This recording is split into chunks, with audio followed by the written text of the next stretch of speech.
I'm dangling from the hip of the bloody ghost of Sparta! Do not call me that. If God of War is directly related to the previous games, then why imply that it's a soft reboot at all?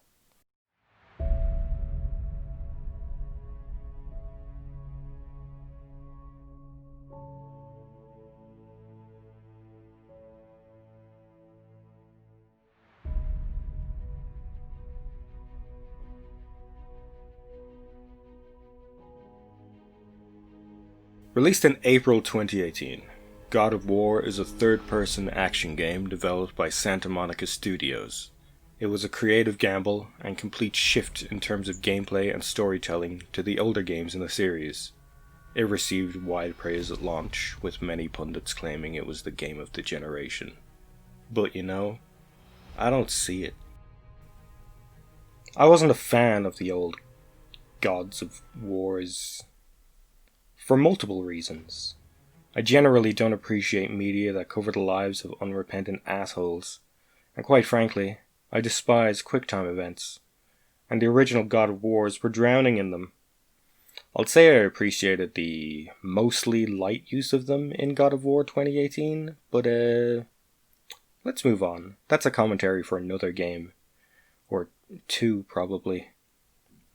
So I didn't actually play most of the old God of Wars, and as such, Kratos gets out of this review without me judging him for his past crimes. The entire game is framed as a single shot, and I feel the decision to do so distorts the pacing somewhat. As you have this entire adventure over about 10 hours, but Atreus goes on about it like it's been weeks. Games can normally get away with this, with some loose editing and incredibly short day and night cycles. But the fact the entire story refuses to budge out of your field of view, it really fast-tracks all the events. There's a period where Atreus finds out he's part god. Is this a spoiler? Like, it's kind of the title of the game. Anyway, he embodies that classic Norse and Greek god's arrogance for a minute, but there isn't exactly a time for him to come to terms with the idea, or reach the eventual introspective point of that arc naturally. It just sort of happens and wraps up super fast to get the idea out of the way. Afterwards, he acts like it never even happened. "What I do, Daddy? Reminded me of the good old days, kid." He never said that. But he thought it. Okay. I'm going to propose a simple solution to make this arc more natural. Atreus leaves you. He gets arrogant in his godliness, then he leaves the party, as it were, thinking he's a big boy now and can handle himself. Bad things happen, he realizes he's just a boy, and you show up all beard-like and save his ass. It makes for a good dad moment, too. The only reason I can conceive why they didn't do it this way is because the camera being stuck behind Kratos 100% of the time leaves little leeway for character development anywhere outside his field of vision. So I'm recording this part now after I've reviewed some footage, and I need to say, this entire arc with the walking bits cut out takes up less than 15 minutes. The thing is, I think it works better. With cuts and edits reducing the actual time we witness this arc drastically, they make it seem like a lot more time has passed compared to the one-shot game experience. So you don't think I'm just talking about one character arc in this discussion, about how the game is paced. There is a period where you climb a mountain, and a half, since you have to backtrack for a bit when you go up the first time. But now I struggle to remember that journey beyond starting the climb and ending it. For all I know, you just solve a puzzle and an elevator takes you to the top. There were multiple elevators in this ancient Norse setting now that Wait, I shouldn't scrutinize the technology. I don't know what the tech was like in the old games, there could have been cars, and there's no way to check because if you search God of War tech, you will only get results for how pretty this game looks. I don't want to waste time in these reviews doing constant comparisons to other games, as that can go pretty badly when used as a bludgeon in criticism. But I have to address this because I never would have played this game if I hadn't seen a gameplay trailer and thought it looked incredibly familiar. And it was.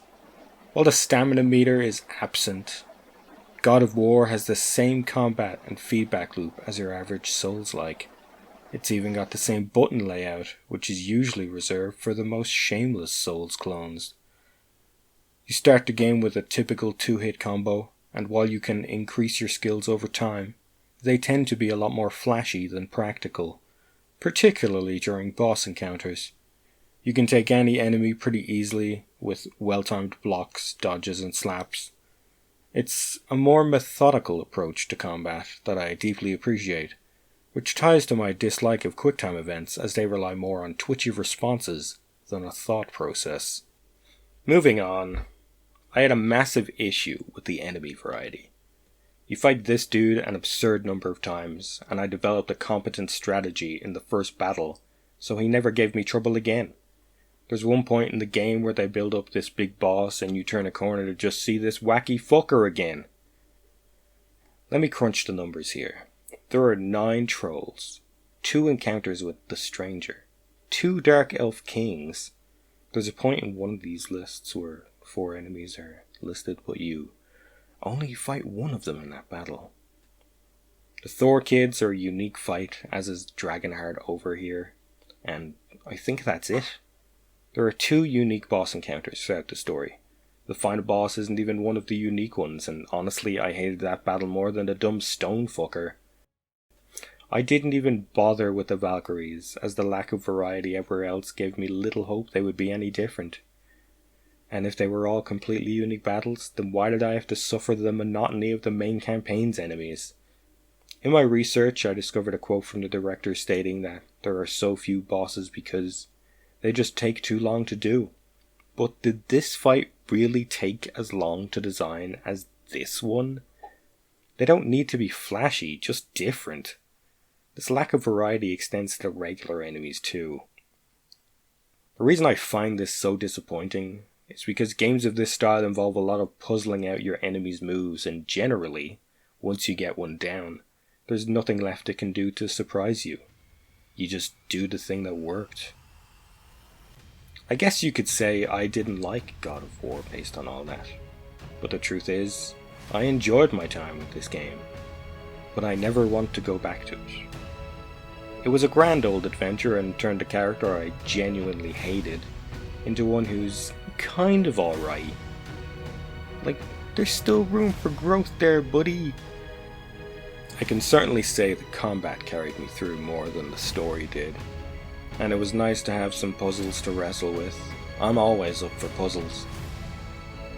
Alas, one day I picked up the case off my shelf, held it in my hand, said out loud to myself, "This does not spark joy," and sold it to get a €40 discount off Sekiro.